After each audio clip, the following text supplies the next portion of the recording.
Terrible. Well, guys, thanks so much for being here. Yes. Good afternoon, everyone. Thank you for joining us for today's post-game press conference with head coach Glenn Caruso. Following today's 34-14 win over San Diego, we will begin with opening comments from coach and then open it to the floor.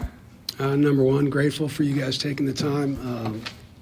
We have such a blessing with all the media outlets that are here and to have so many represented. We feel very fortunate, so thank you for taking your time. I think you were treated to a pretty awesome football game. Let's not forget, now, I think a lot of people, especially in the transition, been doing this 4 years, everyone wants to look for like a rivalry, and they want to say, is that a rivalry? We have a long ways to go in terms of years to grow that, but this game for the last 3 years has been a knockdown dragout. Both sides have won. They won the first year, we won the last 3. And they've all been one-score games, half-score games, or last drive scores or overtime. So to be able to put together a game like that and show that we're growing is what I'm most happy with. But, I mean, that's a really good football team on the other sideline. That's a team that took down Cal Poly and some other really good football teams. Well coached. Coach Moore does a really good job with them in year 2. You can see the growth of their program from year 1 to year 2. It's as obvious as a neon sign pointing at what they're doing. And I was just really happy that with so many guys that needed to step up in this game that they did and played pretty well. It wasn't a normal game by any stretch, and it felt a little different on the sideline than it probably did in the press box watching it. But I love the way our kids came together. I mean, that was a legacy game. I don't use that term lightly. Maybe you get one a year. Great teams, maybe you get 2 opportunities a year, but that was one of them, and really proud. Questions? Coach, do you think you could? Can I get some water, please? Do you think you could explain a little bit more by what you mean that it felt different on the sidelines? I think that if you watched from, my guess would be, and you can tell me if I'm off, that if you watched from the press box, it probably looked like St. Thomas got a lead and then just leaned on them, and that was it. And it was uneventful. Like, it takes so much work to make it look like it's uneventful, like a lot. That quarterback is really good. Jasim, that wide receiver, one of the best that we will see all year. Maybe there's one more that's in that category. And to be able to hold those guys to 4 targets, 3 catches, when a guy like that is used to having 9 targets a game on average and 7 catches, it takes a village to do it. So from our point of view, every time you get to 2nd and 8, that's a win versus an offense like that. Every time that a 3rd and 5 RPO ends up getting pressure and being thrown out of bounds, like, that's a win. And it might not have felt that dynamic to someone just watching it, but if you're in the know and you know how explosive that team could be, that's what I mean by it feeling different. And I think certainly there were a couple things. There was a drop pass in the first half that could have changed the complexion of that first half. But we just kept staying on top of it. And I think you can tell, but anyone could tell by watching, that the internal clock of the offense shifted when our defense was able to put pressure on. And again, that too, a lot of credit to Coach Kashinsky and the defensive staff for doing that. But that's how I felt.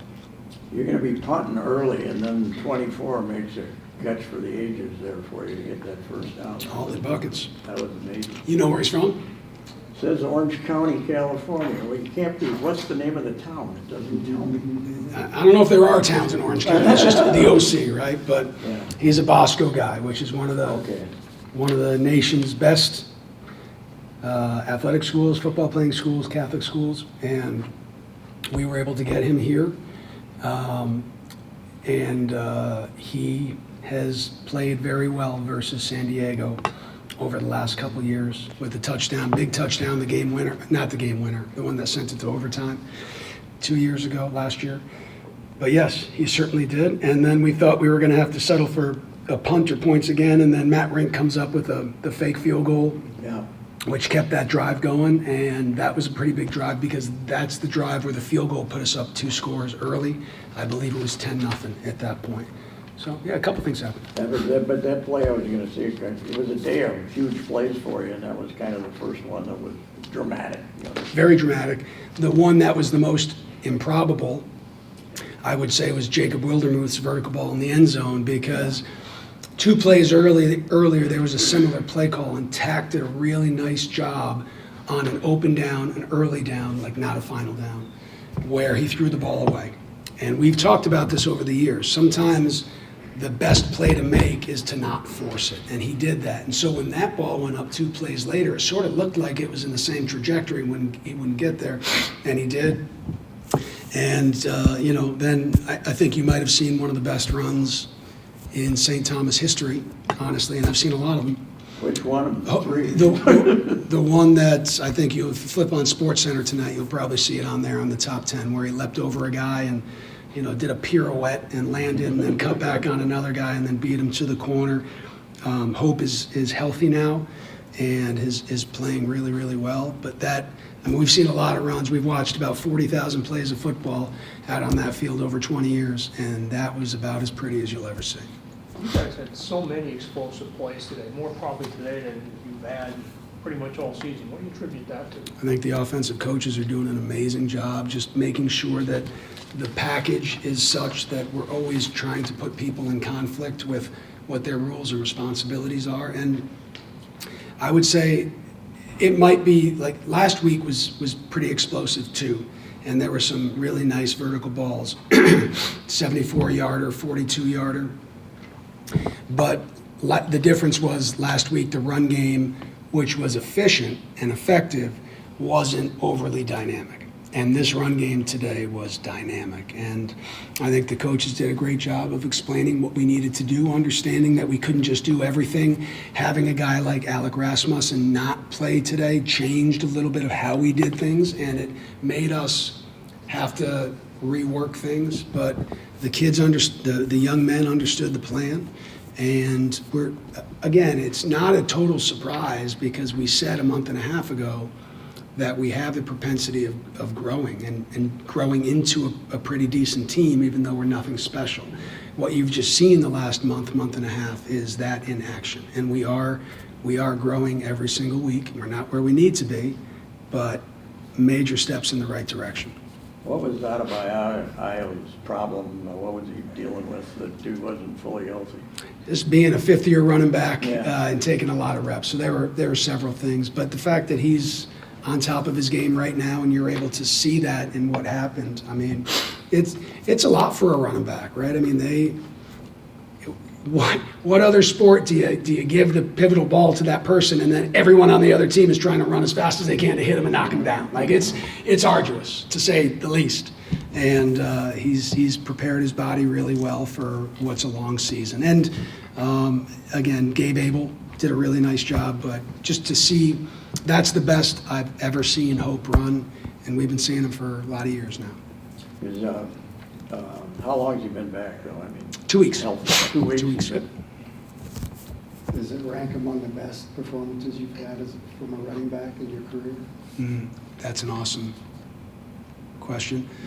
At St. Thomas, yes, I would say. I mean, maybe there was one other time at a different school, but at St. Thomas in the last 17 years, Ben Wortman had a 240-yard day versus our rival in front of a huge crowd. That was a pretty big day, but the manner in which Hope ended up running today, I think that's got to be.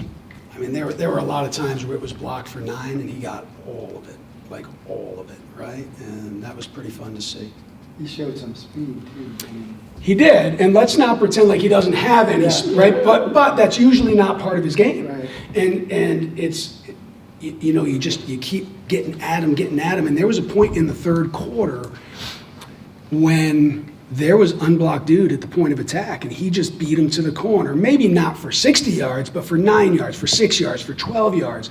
And those were the ones that I was like, ooh, that's really fun to see. And running the ball into the boundary, which is a condensed area, and he was out running a guy. And that, you're right, that was absolutely fun to see. On the second one in the first half, that little guy, that little speedster was storming up behind him, and he must have hurt him or something, because he was, you Yeah, know. there were two, and you've covered us Yeah. for 15-plus years. I mean, the number of times that a running back gets in the open field and someone 50 yards, again, Yeah. 11 people are trying to run at you, right? And a lot of times you don't finish. And then Hope, that happened twice today. That was the first one. And then the last touchdown, it was like, he's probably going to get caught. Thinking about changing personnel, we're going to be in the red zone, then he runs past that guy. And then I'm like, all right, we're going to be in the goal line, then he runs past that guy. And I was like, okay, field goal PAT, go. So that was kind of fun. That happened a couple times. On that sequence in the fourth quarter where it was protecting a 2-score lead, and they got a 4th and 3, then there's the penalty, and then your defense was able to make a big play, and then Hope comes in and comes down and makes the big run. What was your thinking, particularly on 4th down, to try to defend them at that point? So going into it, once in a while you can, like I flipped over and I was talking to the coaches. I think I was on the defensive side. I flipped over to the offensive coaches and I said, this is the play of the game. You know, and I did feel like that was going to be the play of the game if we can make the stop. And to that point, I had just said to the coaches, I said, guys, do they have no penalties? Like they had no penalties. It's a team that comes into the game with 110 yards average per game of penalties. And they had no penalties at that point. And it was third quarter, something like that? Early fourth quarter. Fourth quarter? Yeah. And then that's where the flinch occurred, and it set them back to 4th and 8. Because, I mean, that 4th and 3, no 4th downs are ever easy to make, but they were doing a pretty nice job of chunking those, the 2-yarders, the 4-yarders in the run game. And I don't know what their play call would have been. I have no idea. But I thought that was a major turning point, ceiling point, whatever you want to say, of the game. And then the strange thing is you're like, okay, let's eat some clock, right? And then all of a sudden he goes, ooh, it's like defense, get back out there, right? Who got that sack? Who got that sack? Somebody, you'd look like about 2 guys got home at least, though.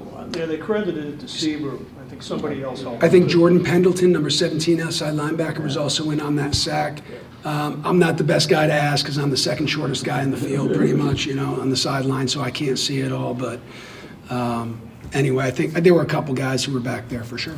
Those 1-yard, 70-yard drives are, one play, 70-yard drives are fun, though, right? They are, but, and look, we're never going to look a gift horse in the mouth, but if you understand, like, when a defense intercepts a ball, let's say we intercept the ball and we return it all the way back for a touchdown, you get a 45-second break, and then you got to go back out there. So I'm not saying you don't want to score the touchdown. Don't get me wrong. I'm not being dumb. But when you have those one-play drives, and when you have those pick sixes, or we've had 2 this year where there's been a fumble and a pick down to the 1-yard line, sometimes it's tougher when you got to go back out there because you're still dog tired and you got to go out there and defend, you know. And that was, you know, so. You're working too hard for an angle on that one. That's fair. That seems to be my MO. 70-yard drives, 1 play. Take them all day. 2 of them. God, that was something, though. A 40, a 60, and a 70 yard. You've had guys get that kind of yard, but probably not Not in the same game. in that kind of series, you know. No. And really the only gaffe from the running back position group was that one fumble that maybe opened the door Yeah. a little bit more. But, I mean, I'm watching, and it's a violent sport, and they were ripping at that ball when Hope was running, and I mean, he is strong, and he had to be to hold on to it because they were going after that thing today. You ever have a guy intercept a pass and complete a pass in the same quarter before? No, what was it? Griff. Intercept a pass and complete a pass in the same quarter. The fake field goal. Huh, how about that? I don't know. I don't know, but going back, I think probably because we have guys, you think about it, the Charlie Dowdles and the Dylan Andrews and the guys that have been our holders over the years have been converted high school quarterbacks. That's kind of our thing, right? Because the field goal PAT team is just another version of little offense. So I don't know. That's a neat little byline, but It wouldn't shock me if we've had that 2 or 3 times, honestly. Pretty cool that Griff did it, though. That was a big-time play, that interception. Did it lead to points or no? Field goal. It did, the second field goal? Yeah. So that was right before half then? Yeah. Third week in a row that I thought with a half drive, and again, half drive is under a minute. It's a little time, you don't need to know what it is for us. A little time and not all your playbook open. The first field goal, right at the end of the first quarter. No. And then half. End of half is the one I'm talking about, is those 3 drives this week, last week versus Valpo, and the week before versus Marist. Those are really big half drives to be able to get a shot or to get some points. And I don't know how long that field goal was from Benny, but if it was 47 yards, it couldn't have been 48 because that thing just snuck over, and that was pretty big. I think the coaches did a really good job. We were going back and forth between, do we take a shot from the 41-yard line, or do we try, there's 7 seconds on the clock, do we try and get a little chunk and see what it gives us? And Coach Dotson and Coach Coral did a really, really nice job saying, well, let's try this. If it's not there, let's throw it out of bounds, and then we'll take the Hail Mary. And it worked out because he hit Jacob Wildermuth. He got out of bounds 2 seconds on the clock and ran out there and nailed that field goal. That was big. Coach, The loyalists up in the bleachers were very upset that you weren't calling your timeouts before that. I love our loyalists, but I really don't care what they think about how I use my timeouts, and you can put that in print. Coach, just real quick, you had a new kicker in there for a couple kicks. Where did he come from? Aiden Mackey? Oh, yeah, so Aiden is a freshman, and we've known Aiden. His dad was our old soccer coach here, and saw him grow up, a Cretan-Durham Hall product, and he's a big kid, starting to come into his own. And frankly, without getting into it, even though we liked the way that Ben was kicking the field goals, I think now he's probably 5 of 5 or 6 for 6. He's doing a really nice job. Was not happy with the distance and the placement of the kickoffs. And Coach Kabaki said, hey, I really think we should give Aiden a shot. But Aiden's been on campus for like 6 weeks. And he stepped in there and I thought did a really good job because there was a young man back there that we really did not want to kick the ball to. And he did a really nice job. Our kickoff coverage, slightly better today. Our punt coverage, we're still struggling with. And you see that a little bit. So plenty of room to grow. But how Ben's kicking the field goals is wonderful. Any other questions? So grateful for you.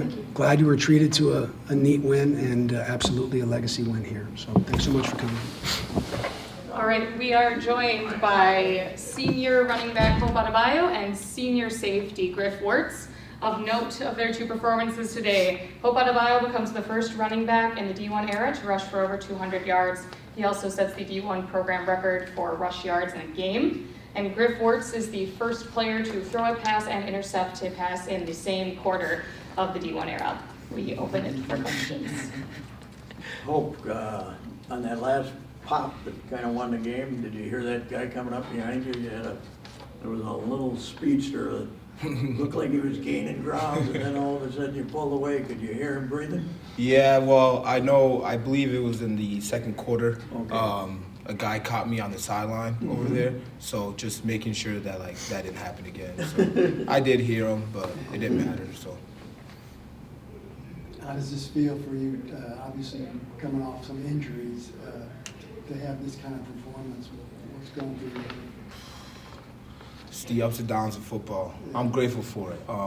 Just thankful. The Lord has shown me a lot this year, so just grateful for what He's given me, and also just the coaching staff, the training staff. They've been working hard to just get me healthy, but and also just my teammates, and grateful for guys like Griff and the defense too. They work their butts out, so it's easy to play and work to stay healthy when you got guys like that. So Were you 100% today for the first time in a while? yeah, which was good. Yeah. Felt good. Look good.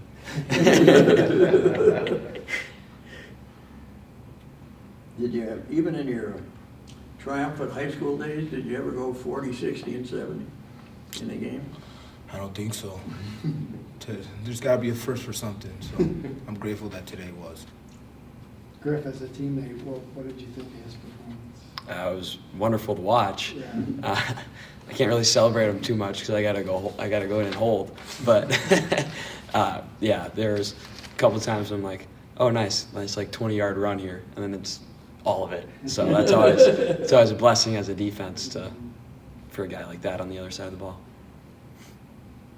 Griff, the secondary has been pretty reliable this season on getting takeaways, interceptions. Is there something that you guys are seeing differently, or why are you guys been reliable, at least once a game getting a takeaway? Yeah, I think the big thing this offseason and this camp and even during the season has just been stressing getting the ball away, getting takeaways. Last year was not up to our standards at all in that aspect. So it's just been an ever-present focus for the defense as a whole. And I think it's really helped our abilities in games to be able to, let's go make this play. Let's get this punch out. Let's go pick this ball off. So just the ever-present focus in practice and meetings has been the real game changer. You've been around the team for a while. I don't think there's a student who's watched a game that you haven't been on the team for. When you guys, you're losing those first couple games at the start of the season, what leadership role did you take on, and then how did it get you guys to where you are now? Yeah, obviously we didn't start the year exactly how we wanted to. But I think a big thing is just stressing to everybody, old guys or young guys, that we just got to come back every day and get to work and get better every single day, because we're not trying to be the best team we can be in week 1 or week 2 or week 3. We're trying to be the best team we can be by the end of the season. And I think that was a big thing, is just coming in, working every day, learning, getting better. Hope, aside from being healthy, was there anything about this game coming in that felt different for you to go off like you did? You should have heard what Coach had a conversation with us yesterday, and just amazing words, and that helped a lot. But at the end of the day, it's just the guys on the field, the O-line, the tight ends, the running backs, the receiver, and having Tack. Oh my God, that's so much fun. Just seeing him play the way he's playing, and so yeah, it's not that this day's not any special, but we just went out there and did what we needed to do. So grateful that they ended up like this. What about the run where you hurdled the guy? Go through that play and what transpired on that one. So over the week, we knew that it stays super tight. So understanding that the safeties play really down, and honestly, I can't come up here and be like, man, I knew a hurdle was coming, but pre-game, I was like, what about a hurdle? But then I took that out of my mind, and it ended up happening. So I'm just grateful that it did, but at the end of the day, everything just worked out perfectly. So we're grateful for that. You kind of asked the question, but after 64-0, how long did it take you guys to say, okay, maybe Tuesday or what? Yeah. You had a week off, so that Yeah, was good. that Sunday was a tough day, but I think we did a great job of learning from it on Sunday, forgetting about it, coming back on Tuesday of bye week, and just focusing on ourselves. That bye week was also a great time for our team, just to move on and focus on ourselves and what we need to get better at. Yeah, I've never been a part of a team that could get defeated like that, and then next day, not that we just forgot about it, but we learned from it, and we learned from it quick. So that's been the testament to this team, is we learn quick. We try not to make a mistake twice. A big thing that the coaches echoed after that game was, let's not let that game make us lose twice. We already lost on Saturday, so let's learn from it and grow. Any other questions? Thank All you, right. guys. Thank you, guys. Thank you.